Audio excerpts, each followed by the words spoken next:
Selamat pagi Bapak, Ibu, dan saudara-saudari sekalian. Perkenalkan, nama saya Beckman Mahasiswa Sidoyan. Kali ini saya akan membahas tentang kewajiban pemungutan PPh pasal 22 yang dilakukan oleh bendahara pemerintah. Kali ini kita akan membahas beberapa topik diantaranya. Yang pertama, dasar hukumnya. Apa yang melandasi pemungutan PPh pasal 22 ini? Yang kedua, kita akan membahas tentang subjek pemungutannya dan objek pemungutannya, siapa saja yang boleh memungut dan apa saja yang boleh dipungut. Yang ketiga, kita akan membahas tentang tarif dari pemungutan PPh pasal 22 yang dilakukan oleh bendahara ini dan apa dasar pengenaan pajaknya. Yang keempat, kita akan membahas 3 hal. Yang pertama, saat terutang dan dipungut dari pemungutan PPh pasal 22 ini. Lalu yang kedua, kita akan membahas tentang jatuh tempo pembayarannya. Dan yang ketiga, kita akan membahas tentang batas pelaporan SPT-nya. Yang keempat, kita akan membahas tentang pengecualian. Apa saja sih yang dikecualikan dari objek-objek pemungutan sehingga dia tidak dipungut PPh pasal 22. Lalu yang terakhir, kita akan membahas tentang bagaimana jika bendahara pemerintah melakukan transaksi dengan rekanan yang menggunakan PP nomor 23 tahun 2018. Kita akan membahas topik yang paling pertama, yaitu apa dasar hukum. Dasar hukum ini menjadi acuan dan landasan bagi para bendahara pemerintah untuk melakukan transaksi dan melakukan pemungutan atas bendahara pemerintah ini. Yang pertama, dasar hukumnya adalah pasal 22 dari Undang-Undang PPh itu sendiri, dan yang kedua adalah PMK nomor 34 tahun 2017 bagaimana telah diubah dengan PMK nomor 110 tahun 2018. Yang pertama, kita akan membahas tentang pasal 22 Undang-Undang PPh. Dalam Pasal 22 Undang-Undang PPh dijelaskan bahwa Menteri Keuangan dapat menunjuk instansi tertentu, pihak tertentu untuk memungut penghasilan dari suatu transaksi tertentu. Salah satunya adalah bendahara pemerintah, transaksinya atas objek pemungutannya. Namun, bagaimana cara pemungutannya, berapa tarifnya, dan lain-lainnya itu dibahas dalam PMK, yaitu PMK nomor 34 tahun 2017 tersebut. Di situ sudah dijelaskan semua tentang bendahara pemerintah. Lalu yang kedua, kita akan membahas tentang subjek pemungutan dan objek pemungutan. Subjek pemungutan di sini adalah orang yang berhak untuk memungut PPh pasal 22 ini. Siapa saja? Yang pertama adalah bendaharawan pemerintah. Lalu yang kedua adalah kuasa pengguna anggaran. Dan yang ketiga adalah pejabat yang membuat dan mengeluarkan surat perintah membayar. Artinya ketiga pihak ini berhak untuk memungut PPh pasal 22. Setelah kita mengetahui siapa saja yang boleh memungut PPh pasal 22, kita harus tahu apa sih yang dipungut untuk PPh pasal 22 ini.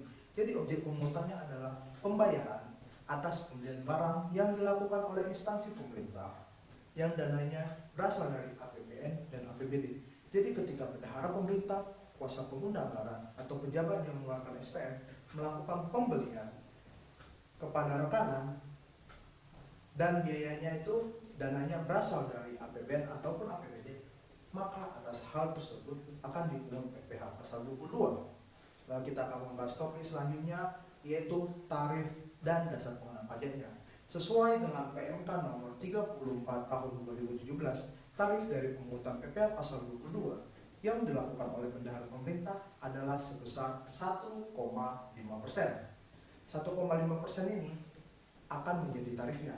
Namun, apa yang menjadi dasar pengenaan pajaknya, apa yang akan dikalikan, yaitu adalah harga beli dari pembayaran tersebut, namun tidak termasuk PPN. Artinya ketika kita melakukan pembayaran dan itu termasuk PPN, maka PPN-nya harus dikeluarkan terlebih dahulu, baru dikalikan dengan 1,5%. Bagaimana jika bendahara pemerintah melakukan transaksi dengan rekanan yang tidak memiliki NPWP? Jika hal itu terjadi, maka bendahara pemerintah memungut PPh pasal 22 dengan tarif 100% lebih tinggi. Artinya, bendahara pemerintah akan memungut sebesar 3% dari harga pembelian tidak termasuk dengan PPN. Yang keempat, kita akan membahas tentang saat terutang dan dipungut, jatuh tempo pembayaran, dan batas pelaporan SPT. Yang pertama, kita akan membahas tentang saat terutangnya. Dan saat terutang ini artinya adalah kapan PPh 22 ini dapat terutang dan dipungut. Dalam bahasan ini, saat terutang dan dipungut dari pemungutan PPh pasal 22 ini adalah pada saat pembayaran. Artinya pada saat bendahara pemerintah melakukan pembayaran atas transaksi, maka itu sudah terutang dan sudah harus dipungut. Yang kedua, kita akan membahas jatuh tempo pembayaran. Setelah kita mengetahui bahwa PPh 22 dipungut pada saat pembayaran, kapan PPh pasal 22 ini disetorkan ke kas negara? PPh pasal 22 disetorkan ke kas negara pada hari yang sama saat pembayaran itu. Artinya, ketika kita sudah selesai memungut PPh pasal 22, pada hari itu juga kita harus menyetorkannya ke kas negara.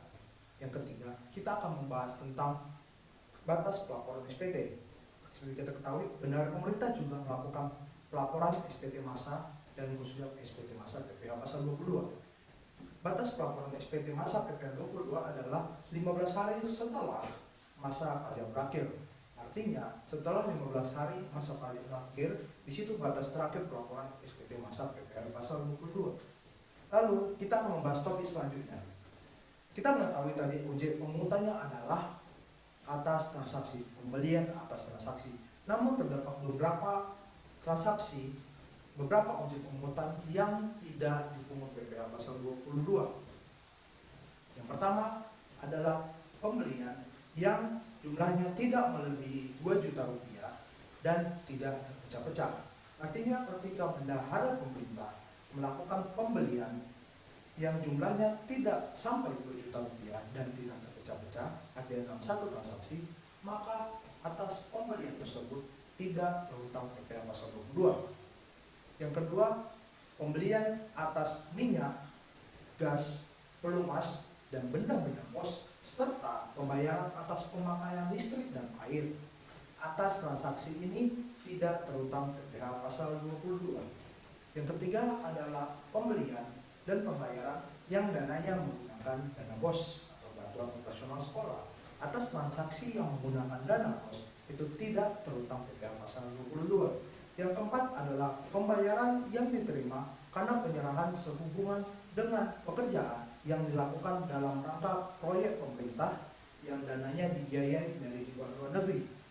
Atas transaksi ini tidak terutang PPh pasal 22, artinya tidak ada pemungutan atas PPh pasal 22.